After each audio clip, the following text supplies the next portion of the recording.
This team used to dominate the lower leagues, taking every trophy they've played in, but as soon as they got promoted to the next division, things took a turn. The team was in ruins, but not for long. Cupid United are struggling.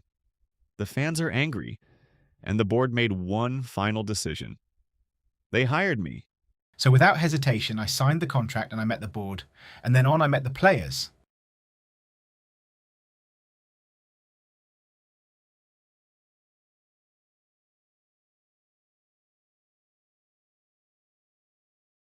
Whoa!